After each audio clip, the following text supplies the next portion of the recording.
Olá, gente, boa tarde. Eu sou o Antônio Carlos, da Araújo Ferreira Advogados Associados. Hoje, 15 de dezembro de 2023, estamos chegando aí às vésperas do início dos pagamentos, né, para a questão da indenização do Fundef, a primeira parcela. E a gente vem acompanhando essa matéria já há muito tempo, né? A gente acompanha, na verdade, essa discussão judicialmente desde 2018, né, mas administrativamente a gente já vem tratando com outros sindicatos, reuniões em Brasília, há mais de 8 anos, né, praticamente. E é uma longa jornada e a gente lamenta a demora de toda essa resolução e lamentamos também o desfecho que isso está tendo, né? Que toda essa discussão do Fundef está tendo no município de São Luís. Mas ao mesmo tempo a gente fica satisfeito porque, bem ou mal, os professores finalmente vão começar a receber as suas indenizações. Mas nós precisamos fazer alguns retrospectos aqui, até a título de esclarecimento da categoria. Tá? É nossa obrigação, a gente acompanha isso, como eu falei, há muito tempo. Eu acho que nós temos uma obrigação profissional de trazer esses esclarecimentos até para quem se sentir lesado ter as informações para tomar suas providências. Tá bom? Então nós temos um trabalho de acompanhamento nessa etapa final que nos fez identificar vários problemas graves em relação à questão do valor das indenizações, de pessoas que têm direito e não apareceram como beneficiárias, como aptas a receber a indenização.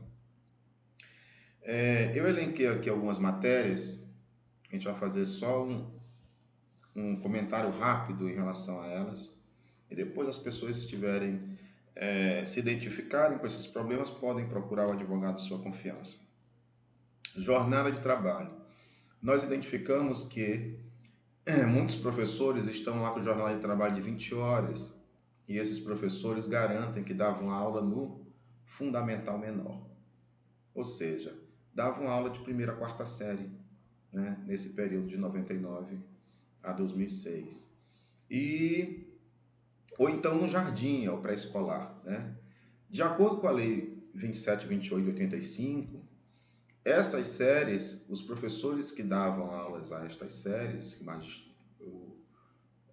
que ministravam aulas para essas séries, tanto o pré-escolar como o fundamental menor, a jornada de trabalho era de 24 horas semanais.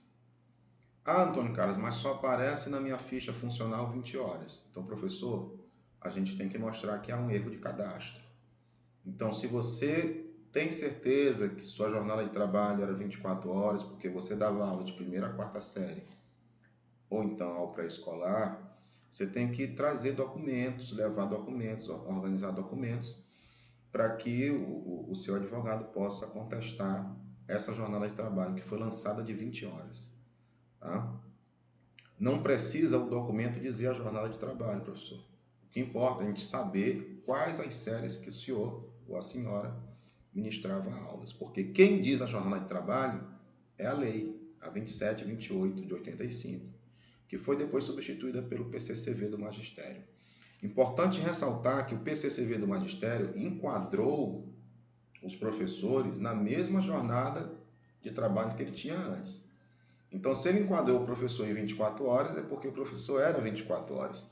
Se ele enquadrou o professor em 20 horas, é porque o professor era 20 horas. Tá certo?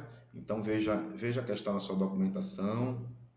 Se tiver documento comprobatório, essas indenizações podem ser revistas. Tá certo? Uma outra coisa é a divisão dos juros. Está dando uma confusão enorme. Por quê? Isso já era esperado. Primeiro, porque é ilegal, né? Isso a gente falou desde o início. O prefeito de São Luís criou um direito que não existe na Constituição, não existe na lei federal. Ele fez questão de dar os juros aos professores que não têm direito aos recursos do Fundef. Olha o absurdo. Ele fez questão de dar os juros para os professores que não têm direito aos recursos do Fundef. É tamanha a ilegalidade, né? Mas isso não é o mais grave. O mais grave é que esses professores que não têm direito aos recursos do Fundef, eles estão recebendo uma indenização maior do que alguns que têm direito. Como assim, Antônio Carlos? É que professores que entraram lá em 2004, 2005, eles têm um período curto do Fundef. Né? Quem entrou, por exemplo, em janeiro de 2005, tem 2 anos de Fundef, porque vai até dezembro de 2006. Quem entrou em 2006, início de 2006, tem poucos meses. Mas esses professores são os que têm direito ao Fundef. E aí vem o professor que entrou a partir de 2007, que não tem direito ao Fundef, recebe uma indenização sem nenhum fundamento legal. E essa indenização é maior do que a indenização paga aos professores que têm direito. Né? Então, essa é um dos atos mais graves nesse processo todo. Infelizmente, o sindicato lavou as mãos em relação a essa situação, porque preferiu fazer politicagem, como o prefeito está fazendo, para não se indispor com parte da categoria. É um equívoco grave isto, porque você lesa direitos de quem tem direitos. Né? Então, a atividade do sindicato foi altamente nociva a uma grande parcela da categoria, que é a parcela de que tem direito ao Fundef. Mas isso está sendo já analisado, tanto por nós, que representamos a Associação dos Aposentados, como pelo Ministério Público. Eu creio que o Ministério Público vai tomar uma providência, tá? Não sei se ele vai pedir devolução de recursos, mas tudo isso é uma discussão legal, né, e que vai ser travada na Justiça. O certo é que, se o município for condenado, ele vai ter que pagar, né, essa parcela de indenização a quem deixou de receber. Vamos aguardar o que o Judiciário vai decidir. Uma outra coisa grave é a falta de transparência, né? A falta de transparência constatada em todas as fases desse processo. Até hoje não se tem a lista de beneficiários, a gente não sabe se quem está recebendo é realmente professor. Por que eu faço essa indagação? Porque nós temos professores que vieram aqui ao escritório trazendo toda a documentação e estão inaptos. Então, se um professor da época que deu aula, ou então que está ainda hoje dando aula, não está no rol de beneficiários, eu posso suspeitar que existem pessoas que não têm direito a estar no rol de beneficiários. Por quê? Porque não há transparência, não tem qualquer transparência no processo, né? Então, eu tenho todo o direito de desconfiar de como está sendo gerido, de como está sendo administrado esse recurso público. Essa falta de transparência, ela poderia ter sido amenizada pela comissão que foi criada, uma comissão que acabou sendo uma comissão fictícia, porque ela não entrou em operação, ela não trabalhou, né? Ela só serviu para um formalismo, uma enganação, mas não teve qualquer tipo de resultado dessa comissão. Eu acho que ela não fez uma reunião sequer. As pessoas sequer foram recebidas pela Secretaria de Educação. Então, essa falta de transparência ela vai ter que ser sanada por processos judiciais. Tá? Nós vamos solicitar pela associação essa lista de beneficiários discriminada. Nós vamos solicitar pela associação o saldo dessa conta, quanto ela rendeu, esse recurso rendeu desde quando entrou na conta do município, quanto está sendo o valor dividido neste momento, qual é o saldo desta conta bancária, para onde vai o saldo remanescente. Porque vejam bem, professores, esse dinheiro não é do município de São Luís. Os 60% eles são dos professores. Isso está na Constituição Federal, isso está numa lei federal, isso está no acordo que foi assinado entre o município de São Luís e a União, e isso está na lei municipal. Então, esse dinheiro ele não pode ficar sendo administrado pelo município de São Luís, fazendo o que bem quer dele, dividindo esse dinheiro como bem quer. Por que eu digo como bem quer? Porque nós também não sabemos como esses cálculos foram feitos. Porque isso tinha que ter sido discutido com a comissão. Os critérios gerais eram o quê? Era a jornada de trabalho e o tempo que você tem ali entre 99, maio de 99 e 2006, dezembro de 2006. Mas não são só esses os critérios. Porque as pessoas tinham vencimentos diferentes. As pessoas tinham remunerações diferentes. E isso impacta no valor da indenização. E eu tenho certeza que isso não foi levado em consideração. Mas isso a gente vai descobrir através de demandas judiciais. Tá? Então, isso também é a questão da transparência, não temos conhecimento disto, e a gente vai ter que correr atrás. Uma outra coisa, foi o prazo muito exíguo para correções. Nós tivemos aí 14 dias praticamente de prazo para corrigir, para incluir herdeiros. O universo de herdeiros que nem tomaram conhecimento dessa matéria é enorme, né? Então o prazo acabou e ninguém mais pode pedir, pelo menos administrativamente, porque a plataforma encerrou o recebimento de petições. Como se isso fosse possível encerrar e o direito fosse liquidado. Não existe isso. Você que é herdeiro de professor ou professora falecido, que estava na ativa entre 99 e 2006, você tem direito a essa indenização. Você tem que procurar um advogado de sua confiança para solicitar informações. Esse direito não é perdido porque você não protocolou o pedido na secretaria no tempo que eles fixaram. Você pode pedir a sua indenização. Tá certo? Na verdade, você tem até 5 anos daqui para frente para pedir essa indenização. Mas o ideal é que você procure de imediato, né, a questão de um advogado para providenciar a demanda competente. Esse prazo prejudicou tanto os herdeiros como os professores que tinham a questão da jornada de trabalho para corrigir. Uma outra coisa nesse trabalho de análise dos documentos é que botaram lá umas equipes de trabalho que eu tenho certeza que não tem a menor experiência em lidar com documentos públicos e nem privados, não entendem da matéria. Por que eu digo isso? Porque está lá, nós juntamos a documentação do herdeiro, né? Como é que se prova que você é herdeiro? Você junta a certidão de óbito do seu pai e da sua mãe, a sua certidão de nascimento, o seu RG, ou então sua certidão de casamento, e você prova que era marido, esposa, companheiro, quando você tem a união estável, né? Você junta lá a escritura de união estável, o filho junta a certidão de nascimento. Aí vem os analistas, né, dessa documentação e dizem que você não comprovou a condição de herdeiro porque não tem inventário nem alvará. O que uma coisa tem a ver com outra, gente? Absolutamente nada. O inventário é para que os herdeiros saibam como vai ser dividido o espólio, aquilo que foi deixado pela pessoa que faleceu. A condição de herdeiro está no seu documento, é o seu documento pessoal que comprova que você é filho de uma pessoa que faleceu. E eles estão dizendo que essa documentação não prova a condição de herdeiro e estão indeferindo os pedidos. Um completo absurdo. E outra coisa, a questão de inventário, quem não deu entrada em inventário, quem não deu entrada em alvará, isso tem que ser feito agora. Então, eles têm por obrigação dizer, identificamos herdeiros e o dinheiro está aqui. Providencie o alvará para poder ter acesso ao recurso. Mas não, eles estão indeferindo a documentação dos herdeiros, né, alegando que não há prova do herdeiro porque não existe inventário e alvará.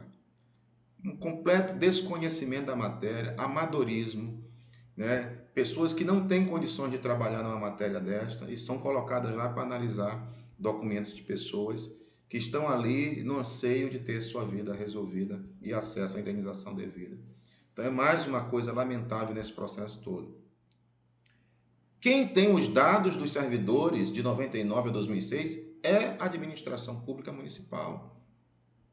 O IPAM tem os dados dos aposentados, eles têm total capacidade de arquivo para divulgar essa lista, mas não o fizeram. Não o fizeram. E não o fizeram justamente para prejudicar diversos beneficiários. E a gente tem certeza que diversos beneficiários vão ficar sem receber essa indenização agora. Herdeiros, professores, que estão lá como inaptos. Herdeiros que não tiveram oportunidade nem de ter acesso ao protocolo. E esse dinheiro, Antônio Carlos, o que vai ser feito desse dinheiro que sobrar? Bem, eu estou entrando com uma ação da associação para que esse recurso seja depositado imediatamente na justiça. Volto a dizer, é inadmissível que esse dinheiro que é dos professores fique à mercê de gestores que já provaram uma total incompetência para gerir esse recurso. Esse recurso é dos professores, não é do município de São Luís. Então, o local desse recurso é uma conta judicial e que a justiça analise os pedidos de habilitação. É um juiz que tem que dizer: você comprovou que tem direito, está aqui o seu recurso.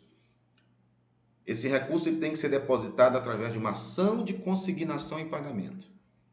Quando o ente público não sabe a quem pagar, quando o empregador não sabe a quem pagar, ele deposita na justiça e diz que esse dinheiro está à disposição das pessoas que sejam seus titulares. A justiça vai receber as habilitações e pagar devidamente aquele que se habilitar. Sem atropelos, sem perigo de deixar alguém de fora. Que as pessoas terão o tempo que for necessário para a habilitação. Mas isso tudo são etapas. Tá? Finalizando aqui esse vídeo, eu quero deixar agora uma mensagem aos nossos clientes que vieram aqui ao escritório. Nós tivemos aí quase um mês de muito trabalho para organizar documentos, principalmente de herdeiros que estavam tendo problema, com professores que estão tendo problema. E dizer o seguinte, nós entramos com alguns mandados de segurança para aquelas casos mais graves, pessoas que estão inabilitadas e são professores na ativa, então não tem como esperar, né? A gente está tentando incluí-los no pagamento o quanto antes. Agora, os herdeiros, eu quero deixar aqui bem claro para vocês. Aqueles que têm pensionistas, possivelmente o dinheiro vai ser pago ao pensionista, se não houver o deferimento da habilitação dos filhos.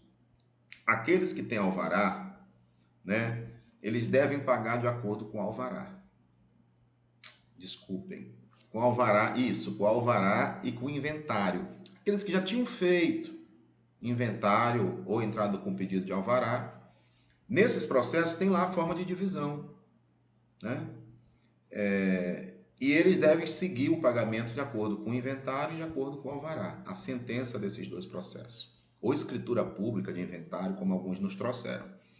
Aqueles que não têm inventário ou pedido de alvará judicial até então, nós vamos aguardar para ver o que o município vai resolver fazer. Nós já identificamos que alguns herdeiros, depois que a gente fez o protocolo, já houve lá a identificação do servidor falecido como apto a receber, que antes nem aparecia, né, a aptidão ao recurso. Então isso já é uma boa notícia, porque a gente já sabe que eles reconheceram que existia um crédito e esse crédito tem que ser pago. Agora, como receber esse recurso? Os herdeiros vão ter que aguardar para a gente entender como vai ser feito esse processo de pagamento. O que a gente tem que ter em mente é que esses casos que não têm inventário nem alvará judicial pré-existentes, a gente vai ter que providenciar ou um ou outro, né? Ou a gente pode pedir que o dinheiro seja depositado numa conta judicial, que é isso que eu estou fazendo administrativamente. Não sei se o município vai observar esse procedimento, mas a gente tem que aguardar. Se ele não tomar a iniciativa de depositar na justiça, os herdeiros vão ter que cobrar judicialmente o pagamento do valor. Então, vamos aguardar essa próxima semana e, de acordo com o que for definido nos protocolos administrativos, o escritório vai tomando as providências. O que a gente tem que deixar bem claro é que nós vamos atrás de todos os recursos dos nossos clientes. Nenhum cliente nosso vai ficar sem uma resposta, seja administrativa ou seja judicial. Se nós não tivermos uma resolução administrativa, nós teremos uma resolução judicial, tá certo? Então vamos aguardar, é uma semana antes do período de Natal, a gente ainda vai estar aqui no escritório trabalhando na próxima semana, recebendo as pessoas, mas a gente vai ter que aguardar até o dia 22, né? Eles disseram que vão pagar do dia 18 ao dia 22, a gente tem que aguardar para ver o desenrolar desses pagamentos, e quem não for pago, a gente vai ter o recesso, né, entre Natal e Réveillon. Depois do Réveillon, a gente vai ver a retomada desses trabalhos para a gente poder viabilizar o recebimento. O importante é você saber, herdeiro, herdeira. Se você comprovou que é filho ou filha de algum servidor falecido, de alguma servidora falecida, você tem direito, esse direito vai ser resguardado. Tá certo? Então fica aqui esses esclarecimentos por parte do nosso escritório. A gente aproveita também para desejar boas festas a todos, tá? Quem receber sua indenização, a gente parabeniza. E se tiver alguma coisa para correr atrás depois, a gente está à disposição dos nossos clientes, lógico. E você que não recebeu, não desanime, tá? É porque tem meios para a gente viabilizar o recebimento desse recurso, tá certo? Então, bom Natal para todo mundo, bom Ano Novo e que o ano de 2024 seja ainda melhor para todos nós, tá certo? Grande abraço e ficamos por aqui.